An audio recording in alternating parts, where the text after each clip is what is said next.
asof die lewe sonder jou aangaan einde, wat ek sonder twyfel weet.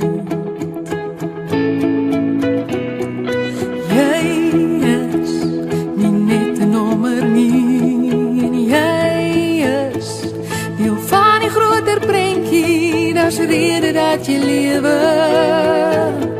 'n doel vir jou bestaan. Daar's 'n plekkie in die son vir jou en my,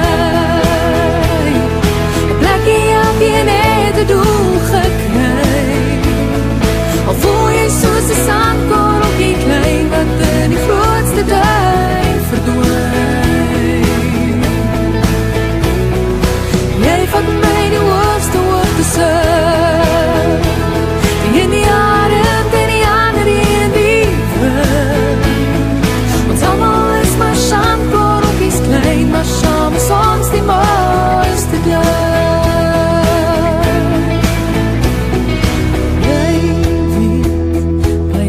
Maak 'n brander en jy weet, die son skyn oor ons almal en einde,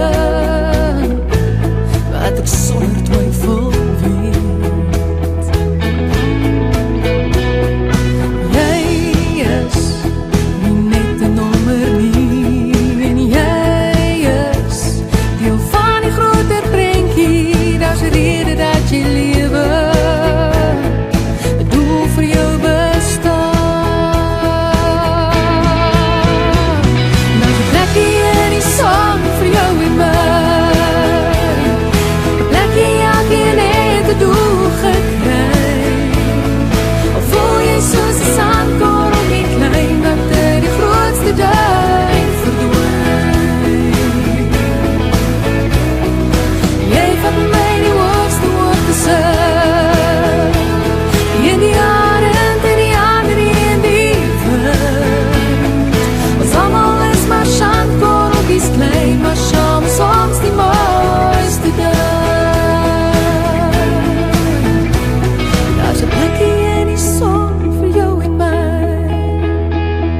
'n plekkie elkeen het 'n doel gekry. Al voel jy soos 'n sandkorreltjie klein wat in die grootste duin verdwyn.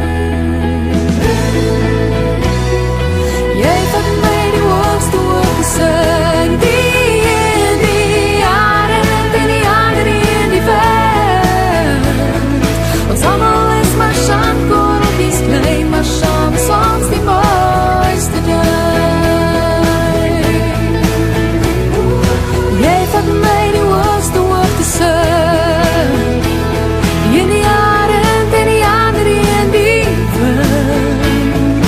Ons almal is maar sandkorreltjies klein, maar saam is ons die mooiste dag.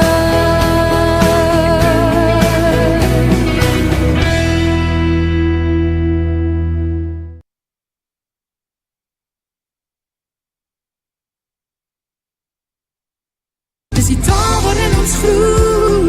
Hi, Giselle hier en ek het vir jou goeie nuus. Namibië, ek kom kuier met 'n paar lekker Giselle konserte en jy's natuurlik genooi na elkeen van hulle toe. Long time ago, where did you come from, where did you Maar my eerste stop is 23 November in Malteheer by die Malteheer Hotel. Nou luister hier, as jy nog nie by 'n Giselle konsert in Malteheer was nie, dan wil ek net vir jou sê, hierdie is een groot lekkerte wat jy nie kan misloop nie. country roads, take me home. So kontak gerus vir hulle by Malteheer Hotel vir jou kaartjies en bring jou vriende en familie saam, bring jou dansskoene en jou kuierskoene en sommer alles saam wat 'n kuier kan lekker maak. You got nowhere to hold 'em. Suid-Afrika, oh, let your voet op. Daar's 'n plekkie in die son vir jou en my. Oh, Jan, jy's 'n legend, jy's 'n held. Ek sien verskriklik uit om jou daar te sien. Onthou 23 November in Malteheer by die Malteheer Hotel. Ek sien jou daar. Wat is die dag toe ons het die skiet huis uitweg? My land, ek sing van jou. Cheers. I'm saying bye to all the lies and all the times you cried, saying that I wasn't right, yet I was right by your side. You manipulator, playing games your friends commentators, and I don't know what you say about our private conversations, but it's got them hating. Thanks to all the rumors you be claiming. It's cool, I'm done with you, so they can throw you a celebration. You gon' hate it when you see me with somebody living better. I'm trying to tell you that me just doing me gon' have you jealous.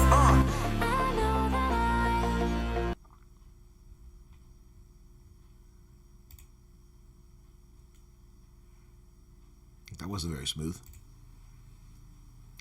smooth. How's it sounding? That wasn't very smooth. I was getting an echo there, so you got to give it a pause. So you get that double feedback. Sounds all right. Hey, welcome back, folks. It's Sunday, November 17th, 2024. Welcome back in the program. Been a busy morning already. Well, with researching the news, doing an appearance on Biz News, and then prepping for this program, as well as my broadcast in the next hour of the Wallabies at Wales. Should be an interesting game. That game's coming up here shortly. So, Sight Vest. What did she say? My favorite land. Yeah, so, Sight Vest, Southwest. Anyway, folks, welcome back to the program. That was Giselle, of course, who's performing at Malta in Namibia. Coming up very soon. If you happen to be in Namibia, feel free to check it out. It's a small town. I'm sure you can get a seat. As she said, bring your friends, bring your family. All right, let's go. That song is Plekke in de Zon. Courtney, that means a place in the sun for everyone. Yep. Courtney Hendo's here, and then she is, a lot of that footage was from Namibia. Trump Avengers again at the UFC. I didn't see that. Yeah, what else we got here? Eric is here, G. Sawyer's here, Patrick, Dylan Combrick is back, Jan Filion, and Charmaine. Hey, Charmaine, how's it going? So anyway, welcome to everybody on a lovely Sunday. It's beautiful outside here on the East Coast of the United States. Why is this not giving me my temperatures? Usually give me my temperatures here, but for some reason it's not showing me the current temp. What is the current temp? Looking for it here. It's just a bunch of gobbledygook news that the left wants me to read, which I can care less about. Okay. Usually it gives me the news. Shame it's not happening. Anyway, there it is, 47 degrees Fahrenheit. Ooh, that's what, about 6 degrees Celsius, maybe? Yeah, that sounds about maybe a little bit lower. So anyway, welcome back, Dusty. Hello to you.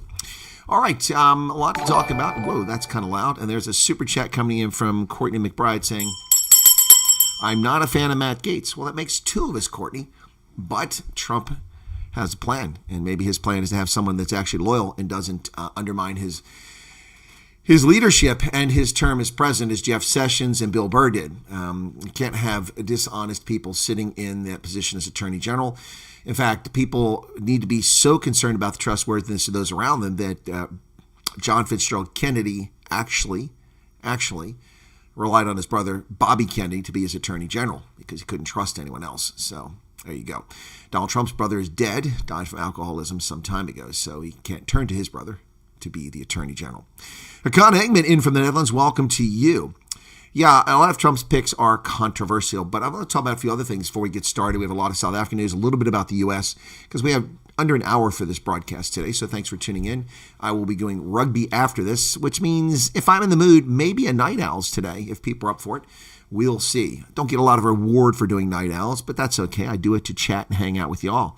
Haven't done a call-in in ages. I'm thinking about doing a call-in sometime soon, since I haven't been able to travel. Maybe we'll do that. It's 10:10 on a Sunday morning here on the East Coast of the United States. Yes. WKRP in Cincinnati. Dr. Johnny Fever. Les Nessman having a turkey drop. They're supposed to drop frozen turkeys. They drop live turkeys from a helicopter. It didn't go well. WKRP in Cincinnati. Wow. I remember that show. Ow, there is something in my elbow. Very sharp. I don't know what it is, but it hurts. It's like I put something in there. A pin or something's in there. It's very painful. Anyway, I can't rest my elbow properly. Anyway, that's my problem, not your problem, so don't worry about it. Hey, welcome back to the program, folks. Let's see. The chat is kind of slow right now, so let me go ahead and get into the news since the chat is slow. Well, fear not, ladies and gentlemen. Everything's going to be fine. President Xi Jinping has said that he's going to work with Trump in his final meeting with Joe Biden. Of course he's going to work with Trump. China's in desperate straits. The Chi-Coms have screwed up the country so badly, And the world is so badly shaped at the moment for economic growth that the Chi-Coms need Donald Trump. Yes, that's right. The Chi-Coms need Donald Trump. So they're going to play ball. That's what he tells Sleepy Joe on his way out the door. You have to wonder if there was a couple suitcases full of cash for Joe to take back to America from his buddy, Xi Jinping. According to the British propaganda outlet, the BBC, the Chi-Com leader has pledged to work with incoming President Donald Trump. Yes. He took the opportunity to state China's objective in what appears to be a message to Trump about the next administration. In a robust readout of the meeting released afterwards, Beijing said President Xi had underscored that a new Cold War should not be fought and cannot be won. Containing China is unwise, unacceptable, and bound to fail. Well, that's not working with Trump. That's a threat. That's a threat from the Chinese communists. Do not try to bound our ambitions that are out of order with the international norm in violation of the International Court of Justice decision regarding the 9-dash line in the South China Sea. We will do what we want. We will impose what we want. We will destroy the environment wherever we like, and we will put ships wherever we want and attack foreign shipping at our leisure. And we will threaten Taiwan with live fire exercises, rounds directed at their shoreline at our own discretion. We will attack Japanese fishing boats. We will threaten South Korea. And if you try to contain us, don't. That's a threat. Xi Jinping says he wants to work with Donald Trump. The liar, communist liar-in-chief, is lying from the outset. They intend to continue pushing their weight around the world and endangering the world's most important shipping lanes through the Straits of Malacca and the South China Sea. The Chinese communists are a threat to the world. Make no mistake about it, folks. They are a threat, full stop, to the world, to global security and to economic prosperity. And who do we have to blame for that? Bill Clinton, George Bush, Barack Obama,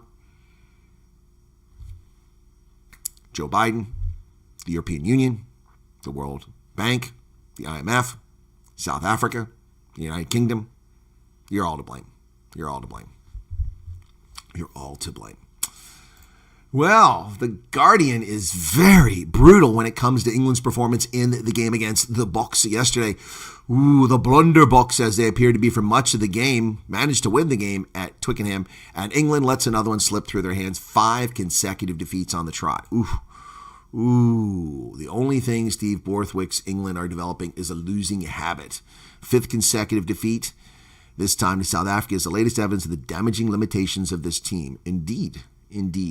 The charge of the Heavy Brigade ended face down in the dirt, an inch short of where it needed to be. 1 man up, 9 points down with 11 minutes to play. England were right up on South Africa's try line, so close to the score, they needed to grab control of the match. Harry Randall was sure he could get there. He went 1, 2, 3 strides forward towards the line, and he was wrapped up in a tackle. Dan Cole came in after, gathered up the ball, and pressed onwards. Cole made it all the way to the line and no further. The South African tacklers held him there and pressed his face down to the ground so he could watch the attack unravel behind him. So the match-winning moment came and went again, as it so often seems for this England team. It passed them by like a springbok wing slipping a tackle. The Guardian, absolutely brutal for England's rugby. Steve Borthwick might want to be looking for a new job. He's in a little bit of trouble there. Now we turn our attention to South Africa, where the unfolding drama of the Zama illegal miners taking place at Stilfontein mine in Northwest Province continues, with purportedly thousands of miners underground refusing to come out. And courts have now interdicted. Dylan says, blame America. I just did. I named a list of American presidents. I blamed America. Court orders police to stop blockade of Zama exits. High Court has issued an urgent provisional order with the matter postponed until Tuesday. By then, a lot of people will be dead.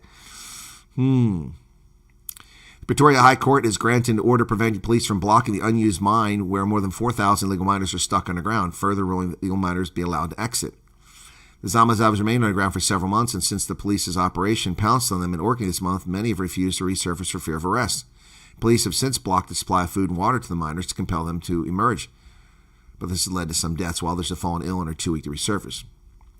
So the court is ordering the police not to block the exits. Well, they're not blocking the exits. The miners can exit at any time they like. They're encouraged to exit. What will not be allowed to happen and should not be allowed to happen is for people to criminally provide them with the resources to stay underground indefinitely. What kind of courts do you have in South Africa? You sound like the Ninth Circuit Court in San Francisco with nonsensical decisions. The police are doing nothing wrong. Nothing wrong. This is garnering global attention now. Even the Washington Compost is writing about it. South Africa denies illegal miners food and water to force them out. That's a lie. That's a lie. That's not what's happening. They refuse to come out. They are not being forced out. They simply refuse. Officials are blocking access to basic supplies for hundreds of people underground in Northwest Mine Shaft as part of a crackdown on miners. Francis Vinal says South African authorities have been criticized over a controversial tactic to force illegal miners hiding more than a mile underground to the surface by cutting off their access to food and water.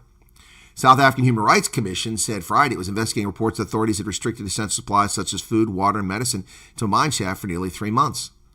On Thursday, a decomposing body was retrieved from the mine with the person's identity and cause of death under investigation. Well, this is of their own doing. These people are the ones committing crimes. And they should be allowed to stay down there indefinitely committing crimes? I mean, seriously? Seriously? What is wrong with the public and with the media? Who is this woman? Is she right from South Africa? Oh, my goodness. Anyway, she's a global reporter from the Washington Post based in Seoul. She's in South Korea, and she's writing about mining in South Africa. Really? Let's see what her background is, if she even knows where South Africa is at. She is a global reporter, previously worked for the Post from Australia, her home country. Before joining the Post, she covered Melbourne courts, Tasmania's snowy mountains. And she's writing about South Africa. But arrogant South African leftist trolls have the audacity to tell me that I have no business reporting on South Africa. Francis Vinal is an Australian based in South Korea writing about the miner situation in South Africa. Look, nothing against Francis Vinal. She's perfectly capable of that. But I don't see any of the trolls attacking her. Who are you to report on South Africa? You're an Aussie, and you're even in South Korea. What do you know? Wow, that's interesting. Well, Vavi salutes the police minister, Nkunu. He slams the cold, arrogant minister in the presidency over the Zama standoff. And that's where this is all turning and breaking, because Ntshavheni opened her mouth and said, we will smoke them out. Wow, that's a heartless position. Hey, Susan, that's a heartless position from a government that cares about the genocide in Gaza. It doesn't care about the police starving miners out. We will smoke them out. General Secretary of the South African Federation of Trade Unions, as well as Zima Zvavi, saluted police minister for his measured intervention in the standoff between illegal miners and law enforcement in Stilfontein.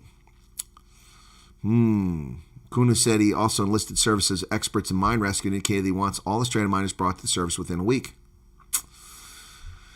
But Kuna said the government was not planning a genocide as some sections. How can you genocide? I'm sorry, genocide. What? Miners are not a distinct ethnic, religious, or racial minority or grouping of people. They're not a majority or minority. They're just employed. How can you commit genocide against miners? It's absolutely ridiculous. What a misuse of the term. Yes. Well, Minister in the Presidency, Kumbudzu Ntshavheni, insisted the government would not assist the stranded miners as they were criminals and the government would smoke them out. Well, everything's true except the last part. Saying smoke them out was not a wise decision there, sweetheart.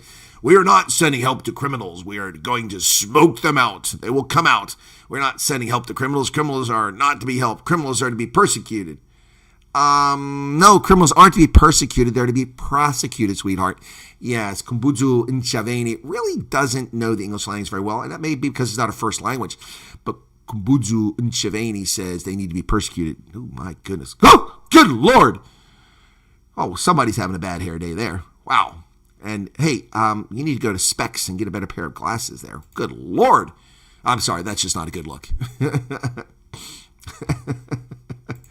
The South African Captured Human Rights Commission is on the scene, ladies and gentlemen, fresh from harassing Ronaldo Khoz and ignoring Julius Malema and all the other race baiters. Yes, the South African Captured Human Rights Commission is on the job for the miners who have been underground for months, not days, not weeks. This is not a news story. It didn't develop over the weekend, but the captured South African Human Rights Commission, desperate for some attention after shamefully attacking Ronaldo Khoz, is now on the scene. That's right. Hello, I'm from the captured South African Human Rights Commission, and I'm here to make it all worse. Not better, but make it worse, ladies and gentlemen. They're on the scene, investigating claims police denied food, water, and medication to trapped illegal miners. Ladies and gentlemen, I have it on good authority. Good authority. I have the source. We have the proof.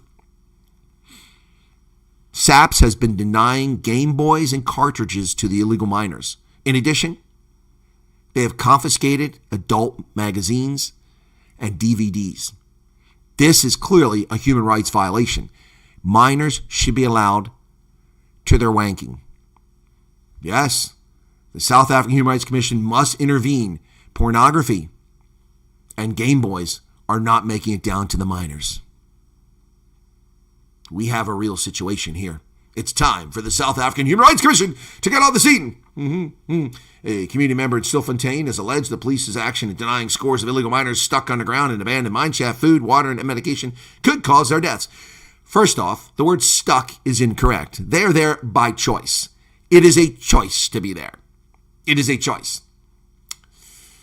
Yep. It's a choice. It's a choice. Oh, another update just came in, folks. Hang on, it's coming fresh off the wire. Let me grab my South African phone. This is my South African SIM card phone here. Yes, just coming in now. It's coming in just now. Yeah, it's an update on the miners in Stilfontein. That's right. They have been denied bunny chow, and the South African Human Rights Commission says this is a grave violation of their human rights from the United Nations Human Rights Commission investigating this as well. No bunny chow for the illegal miners underground. So that just came in. We have an update from the Office of the Presidency. That's the ministry in the presidency. That's Kubudzu Nshiveni. He's just updating us on that. Andre Roux, did you send me an email in my Rugby Ascendant account? Are you the Andre Roux that sent me an email? If you did, I just saw it last night for the first time. I think you sent it in August. My sincere apologies, Andre, if that's you and I did not answer it. My apologies. And if it is, I can answer your question here. If it's not personal, but if you want me to answer it, I'll answer it here. Right. Yeah, so that's what's happening in the mines, folks. It's terrible. Yeah. Killing me softly with his song. Killing me softly with his song. I think, no, wrong, Andre Roux. Okay, well, that person exactly the same name, so thank you. All right, so, those miners, man, tough situation down there underground. Well, folks, more evidence of the ineptitude, the incompetence, or more likely the outright fraud of the Gauteng government. Yeah, that's right. Can you imagine Panyazi Lesufi's government being dishonest? Couldn't be so. Say it ain't so. Say it ain't so. Yeah, but it is. It is. Taxpayer millions blown on a failed farm stall project with containers that cost 1.75 million rand and 16 thermo storage bicycles at 16,000 rand apiece. The Gauteng provincial government forked out 28 million rand on 16 converted shipping containers to be used as fruit and vegetable stalls at 1.75 million each as part of an empowerment project that is now being scrapped. Excuse me. Full stop. Why is the government of the province of Gauteng buying containers for businesses? That's not their job.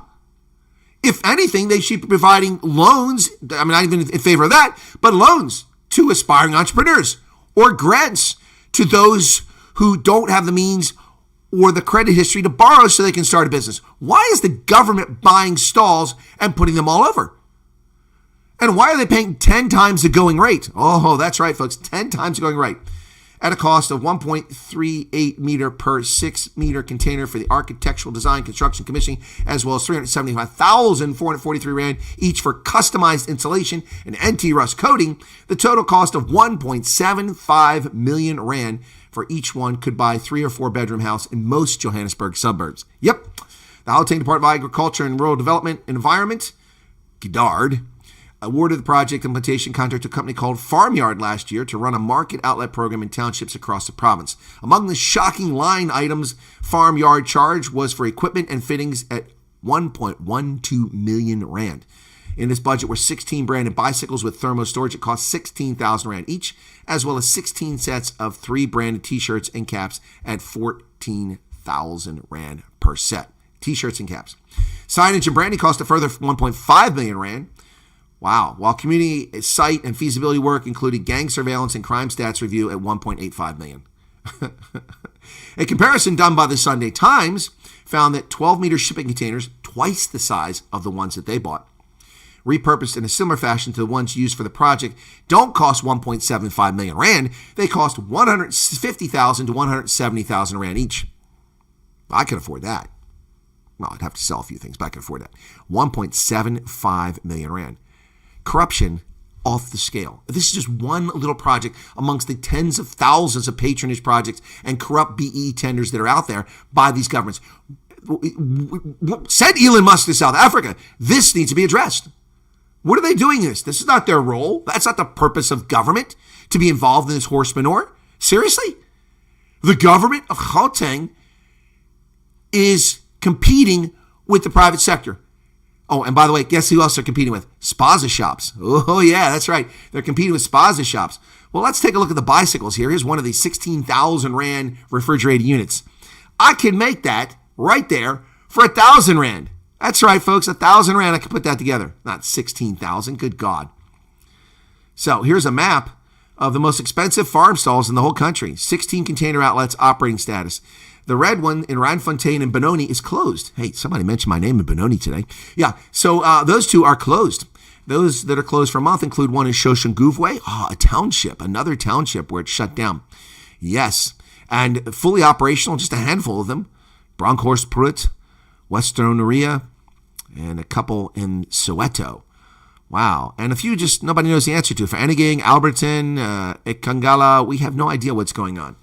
Wow. The display fridge cost $35,000 for each outlet. My goodness. This is what your government's doing in South Africa. And our government's doing the same thing in America. Only it's billions and billions and billions of dollars, not rand. Well, we'll see what happens. Standard & Poor's shockingly raises its prognosis for South Africa's economy. This is a shocker. I think it's more of a gift than reality. Standard & Poor's surprises as it raises South Africa's credit rating outlook to positive. The agency has been seesawing between positive and stable outlooks for the past couple of years, says Business Day. Strangely, they raised it. They keep the ratings, however. They raised their outlook to positive, but their rating has stayed the same, which is where it's been since before COVID hit. So BB negative, BB minus is the course for South Africa. That's not good for sovereign debt. You need AAA plus. That's what you need. Not BB minus. I thought we were going to be killed. IOL reports on the reporters supposedly detained and tortured in Mozambique. Interesting that they were detained, that's factual, but they claim to be tortured but offer no evidence of it. I wonder why. South African news crew speaks about torture while arrested in Mozambique. We were taken to a police station when we were going to get accreditation in the morning. Camera guy just wanting to shoot some pictures of people who were in the street. Before we knew it, the police just stormed at us and arrested us. Well, okay. He was taking pictures before their accreditation had taken place. So they didn't have accreditation when they were arrested for taking pictures. Now, it's a problem, arresting people taking pictures in public. I can see that's a problem. But you are there as press and did not have your accreditation. So, I mean, you can understand that, why the police may have harassed you at least.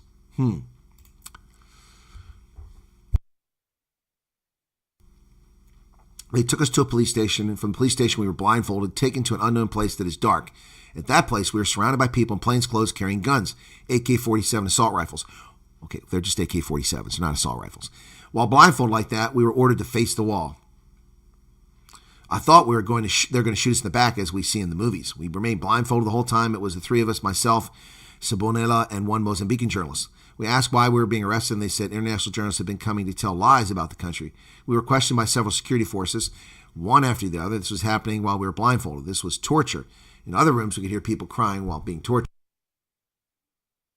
Well, I'm sorry, sweetheart. That's not torture. It may be tortuous, but it is not torture. It may be intimidation and harassment and obvious threats, but it's not torture. You weren't tortured. You may have found it unbearable, but that's not torture. Good Lord. That's a disgrace. People have actually been tortured. That's not torture. Wow. And just because that journalist calls it torture, the toilet paper of record, the IOL, calls it torture as well, when it's not. Well, folks, the Sunday Times has named their Mampara of the Week. And if you watch my video, I have a different candidate for it. It's Peter Bruce. But they name Kumbudzu Ncheveni for her comment about "we will smoke them out." Now, their hair is a little bit better there, and the glasses don't look nearly as frightening head on. Addressing a post-cabinet briefing, the minister, who is not unaccustomed to putting her foot in her mouth, took a hard line against the illegal miners, warning, "We are not sending help to criminals. We're going to smoke them out." Her crass comments have shot around the world. Yep, and she went to Twitter explaining it's a metaphor that means to force someone out of hiding. Well, yeah, that's what it means, but it doesn't sound good. Hey, folks, are you looking for a place to buy a home? Well, don't go here because it's unbelievably expensive. Yeah, a little seaside town is fast becoming a new semi-migration hotspot in South Africa. Does anybody recognize that from the air? Obviously, it's on the western coast.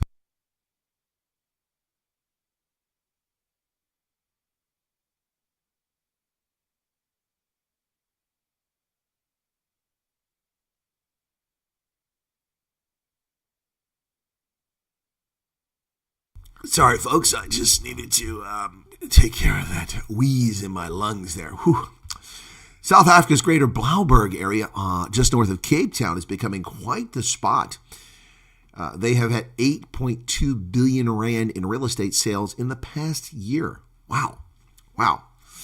This translates to 3,649 concluded deals. It's 38% attributed to semi-migration buyers.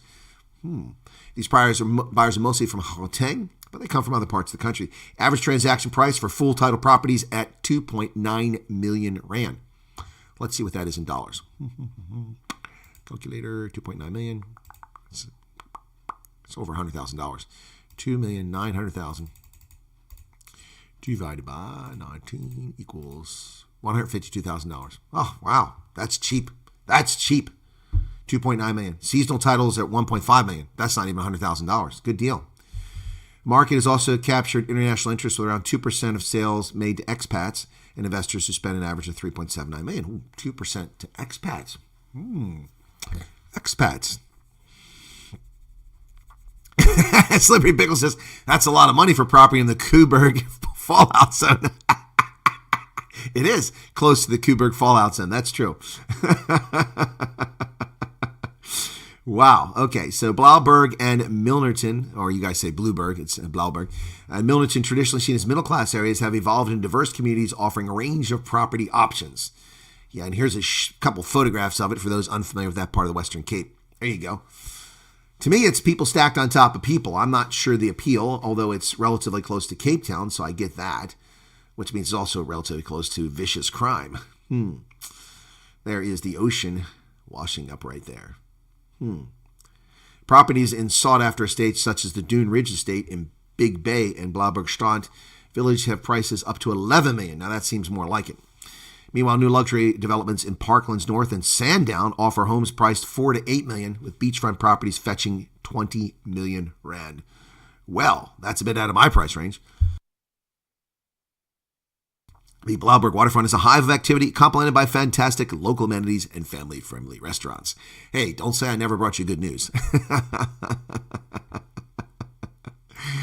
Oh my goodness, we must make sure such tragedies never happen again. Once again, the reactionary African National Congress arrives on the scene after the disaster occurs, which they created the conditions to occur. So it's lovely how the ANC neglects or siphons off resources or neglects situations and allows them to fester and become a problem. Then they come in, hello, we're here to solve the problem. It reminds me of some leaders in the military and all of our political leaders. They all ignore problems when they can be dealt with. So, for instance, the city of Cape Town should have been repairing water pipes for the past 30 years, but instead they neglected much of the infrastructure. And now 40% of the water never makes it to its destination because it leaks out of pipes underground, causing sinkholes and other problems. But hey, that's what politicians do. And in the military, you get people, he's a great leader. He works well under stress.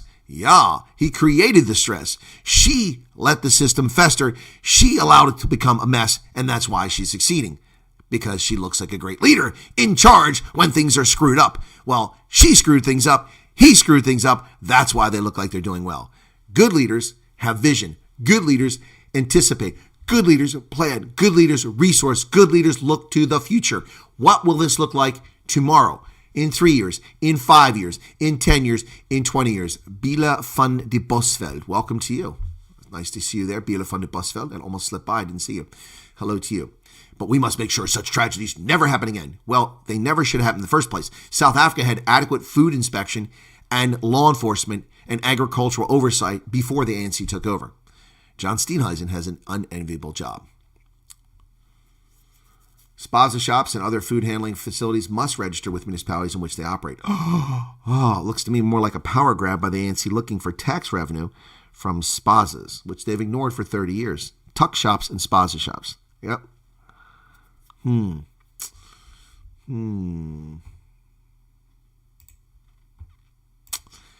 No credibility. Cyril Ramaphosa. Buffalo City in the Eastern Cape. Buffalo City, yeah. They pay $28 million in overtime despite the fact that they are owed $20 million on rate payments. Buffalo City Metro staff have been paid overtime worth more than $28 million in the space of just 3 months. While some staff have defaulted and owe the municipality millions in rands. So they're paying people overtime who owe money for their rates.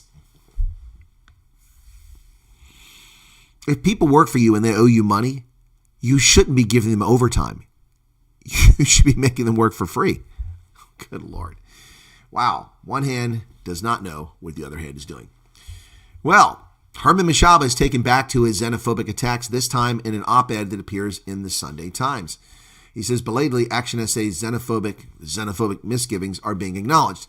I know your xenophobia is not being acknowledged. Your concern about Spaza shops is valid, but your attribution of Spaza shops exclusively to foreigners is a lie. It's a lie. Spaza shops are owned predominantly by South Africans or people who have permanent residency there. Party leader Herman Mashaba says it tragically took the death of poisoning of many children for his warnings about Spaza shop ownership to be heeded. Well, if you weren't running the flag of xenophobia, perhaps people would pay more attention to you. It took time, I admit, but I'm increasingly of the new view that there will indeed always be ideas conceived well ahead of their time, or at least that must be preceded by some sad event, even tragedy, before they receive the broad acceptance they deserve. This seems to be the case of Action South Africa's call in the desert about the need to look at worrisome trends in South Africa's township and rural economy, specifically the ownership and management of Spaza shops. Now, that's all fine until he gets to the part where he talks about it's all foreigners. Yeah. Yes. We were aware of the many accusations of xenophobia. The truth is, we're neither naive nor xenophobic. We're aware there are foreigners who enter South Africa legally and make a positive contribution. Our drive is not aimed at them. In fact, we appreciate their contribution to our country. But you don't, because you're blaming the Spaza crisis exclusively on foreign-owned Spazas when it's everybody. Well, why do you have to renew your driver's license? In theory, South Africa's license is permanent once you get it, unless it's revoked by a court for drink driving, whatever you want to call it, or for negligence. You have your license for life, supposedly, but you have to renew the license, and the system doesn't work. There's only one card machine made from Germany, and it was broke for 2 years. Yeah, so in South Africa, the expiration of driver's license, cars, and vehicle license disc often sparks debate.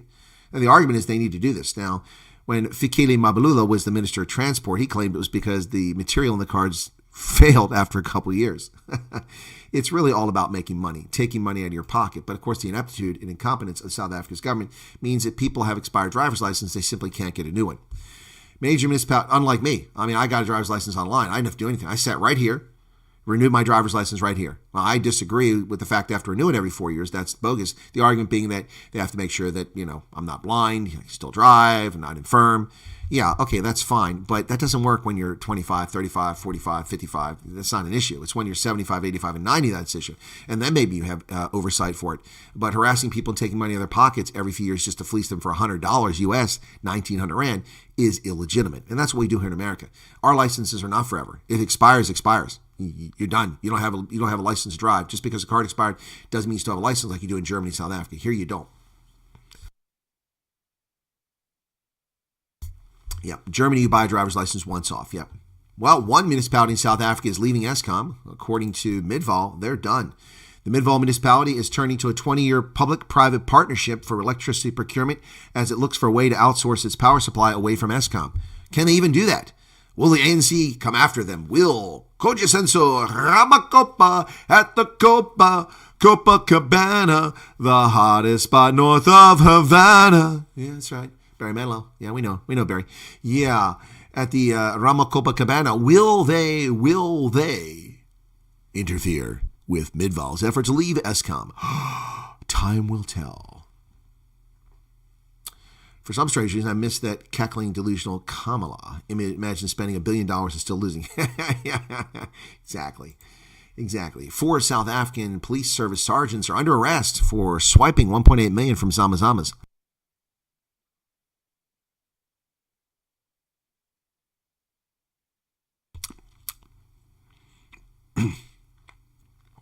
Four Mpumalanga-based police officers appeared before the Barberton Magistrates Court facing accusations of stealing more than $1 million in cash from a Zamazama boss.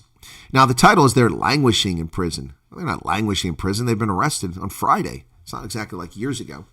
Captain Dinio Lucy Sekotodi, provincial spokesperson for the Director of Priority Crime Investigation, said the 4 implicated police officers are Sergeant Dansile Precious Malangu, 47, Sergeant Mlanda Saki Ndlovu, 49, Sergeant Bongani Delamini, 40, and Sergeant Dr. Zulu. Dr. Zulu. My goodness. Is that like Doctor Who? We have a Dr. Zulu. Dr. Sergeant. Responding to the case today was Sergeant Dr. Zulu. That's like general misconduct. Colonel Sergeant. I knew a Colonel Sergeant. My goodness. Cops. Crooked cops in South Africa. Say it ain't so. Couldn't possibly be the case. Wow. Well, it's embarrassing. Oscar Mabuyane, the premier of the Eastern Cape for the ANC, was shocked to find a family, the Sturman family, living in a hovel built by the municipality, by the ANC. The ANC built them a tin shack to live in 3.5 years ago. Wow.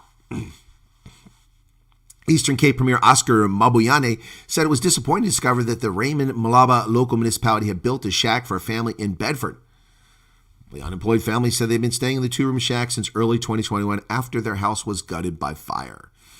Our mother died in 2022. She died after our main house was gutted by a fire in early 2021. The people from this municipality came to build us this 2-room shack. The situation was bad because shack had leaks and the floor would be wet when it was raining. In winter, we battled cold temperatures. Andres Sturman lives in the home. The unemployed Sturman, 44 years of age, lives with his 5 siblings who are also unemployed. What? 6 physically capable adults doing no work? Taking handouts?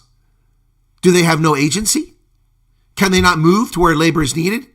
I mean, we have 2 million Zimbabweans working in South Africa. They found jobs. Why can't these folks find jobs? They have brilliant legal minds. I don't know who this goober is. I've never heard of this goober, but he's got a big following apparently in South Africa on TikTok. They have brilliant legal minds. Popular content creator Darren Kempfer joins Jacob Zuma's MK party. And he takes his cattle ring nose and his multiple earrings like he's a pirate and his bizarre neck tattoos along with that little stubble on his cheek with him. Popular content creator with a special focus on socio-politics, Darren Kempfer has joined the MK party as head of research. Well, with those glasses, I suppose he can see more than the average Joe or Jane, so maybe that's why he's head of research. In an interview with Sizwe Mpofu Walsh, of course, Sizwe Mpofu Walsh. If it's not him, it's Leanne Mattis for the EFF. Kempfer said he's impressed by the legal team he works within the fledgling political party. I joined the party as head of research. Firstly, their legal team. Some of the people in their legal team, but he just says the same thing over and over again. Their legal team are some of the most brilliant people I've ever met, and I'm really fortunate to be working with them. I suspect that Mr. Kempfer has not been exposed to much of the world if he finds a legal team of MK party to be brilliant. I've never heard of him. Apparently he's quite popular in South Africa. Woolworths has launched an investigation into the fake fish being tied to it. Yep, Woolworths launches a probe after the counterfeit pilchards were seized. 7 were arrested in that case. Retailer Woolworths has launched its own probe into the counterfeit operation involving canned pilchards. A case of the contravention of the Foodstuffs Cosmetics Disinfectants Act, contravention of the Immigration Act, and possession of suspected stolen property was open. And Woolworths has begun its own investigation into the case.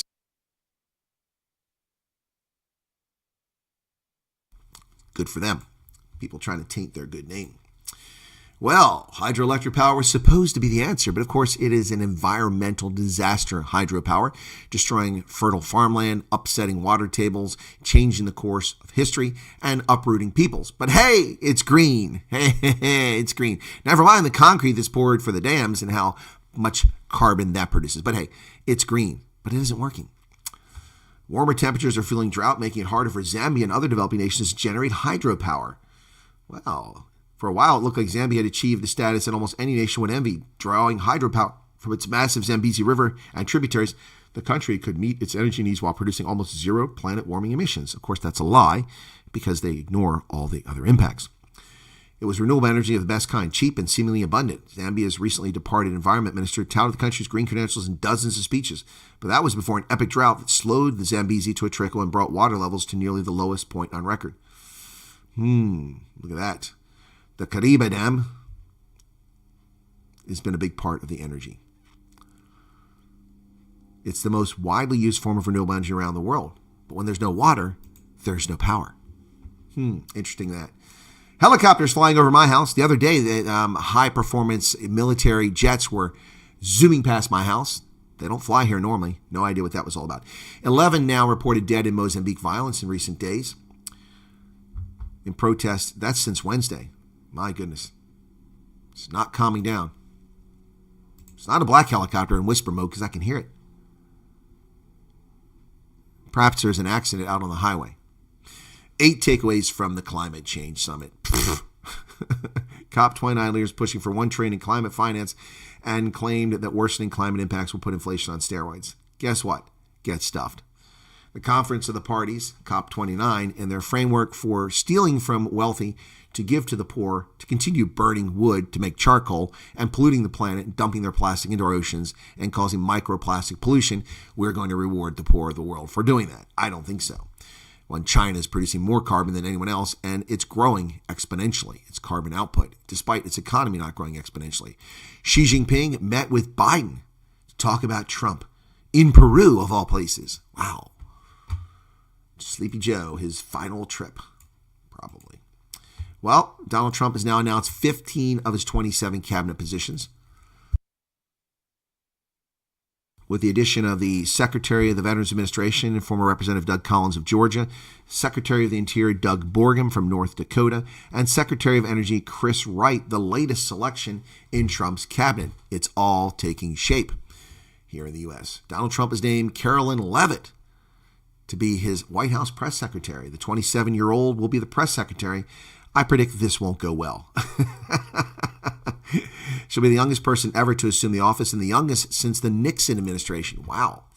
Everyone talks about the youth, but Donald Trump actually employs them. He's trumped Stephen Chung, his combative aide, for the top press job. So she is the White House press secretary, but he is the person who is the White House communications director, Stephen Chung. This is the guy that is responsible as a spokesperson to the media. You could forgive me if I think he looks an awful lot like a Chinese communist. Yes, Biden's getting his final 10%. Well, the trial is underway for the criminal alien invader who viciously raped and butchered Laken Riley. I didn't know this. While she was being sexually assaulted, she managed to dial 911 on her phone. Wow, that was presented at trial. Jose Ibarra is charged with murdering the nursing student, inflaming the national debate about immigration. An undocumented immigrant? No, that's not what he is. He's a criminal alien invader, not an undocumented. He's not an immigrant. He's a criminal who violated our sovereignty and then violated the trust of Americans. He's a criminal in New York. He escaped there, went to Georgia, and murdered a lovely young nursing student by sticking his member inside her. Republicans, including President Trump, seized on his immigration status to make Riley's death a flashpoint immigration debate. He waived his right to a jury trial, leaving Athens Clarke County Superior Court Judge Patrick Haggard to decide his case in a bench trial. Her father, Jason Riley, told NBC News that his daughter had been excited to graduate in 2025 to work at a children's hospital. He said she'd written down her goals for the year, including going on a date after she had been such a study bug. He's charged with malice, murder, and felony murder, as well as kidnapping, aggravated assault, aggravated battery, hindering an emergency call, and tampering with evidence and being a peeping Tom. Wow. In an opening statement on Friday, prosecutor Sheila Ross said that on the day Riley was killed, Ibarra put on a black hat and hoodie and went hunting for females at the university. He came across her during her morning run. When she resisted his sexual attack, he attacked her, hitting her in the head repeatedly with a rock. She fought for her life, according to prosecutors. Said his DNA was found under her fingernails and his thumbprint was left on her phone screen. A video shows him disposing of evidence in a dumpster 15 minutes after he murdered her.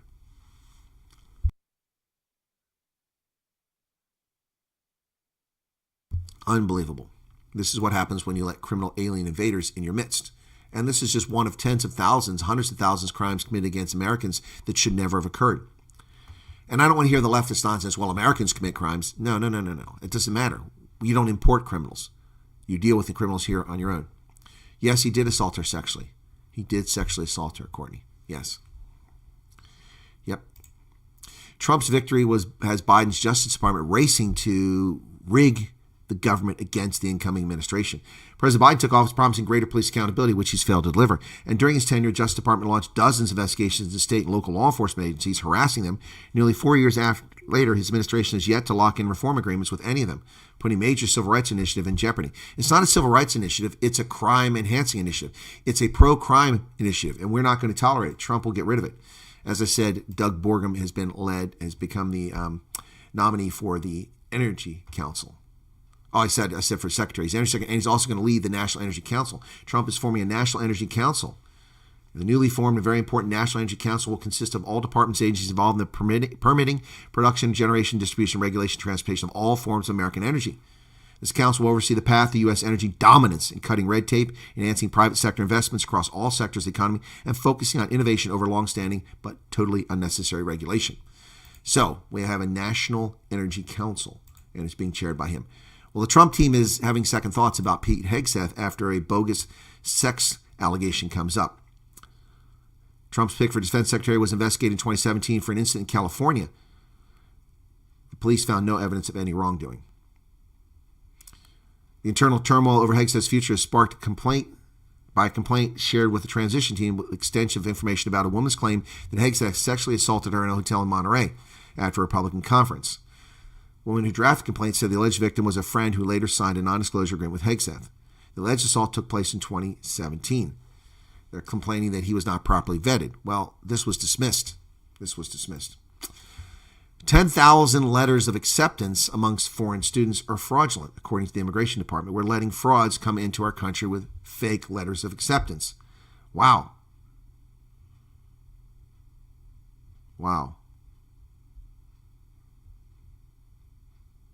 That's in Canada, not here. So the Canadians are dumbasses. We are too, but anyway. Jake Paul eviscerates Mike Tyson in the ring. Mike Tyson's highly anticipated return to the boxing ring after nearly 2 decades saw the baddest man on the planet fall short to YouTuber turned prize fighter Jake Paul, who cruised to a unanimous decision Friday night. Tyson was a massive fan favorite. The fight proved that Father Time remains undefeated. Tyson, at 58 years of age, struggled to mount any significant offense as the 27-year-old Paul peppered him with the jabs throughout the affair, which featured 8 2-minute rounds. And Mike Tyson goes down in defeat. Sorry to hear that, Mighty Mike. Fascinating guy, Mighty Mike Tyson.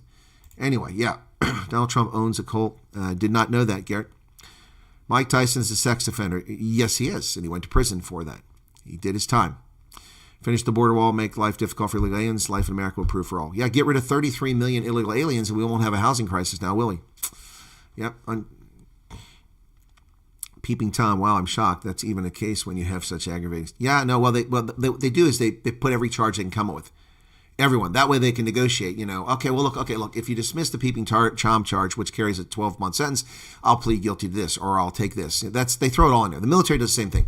You don't just get accused of, having classified documents. You get accused of accessing a facility illegally, taking material illegally, transporting it illegally, storing it illegally, and then, using it illegally. They don't just get you for one charge. They come after you for everything.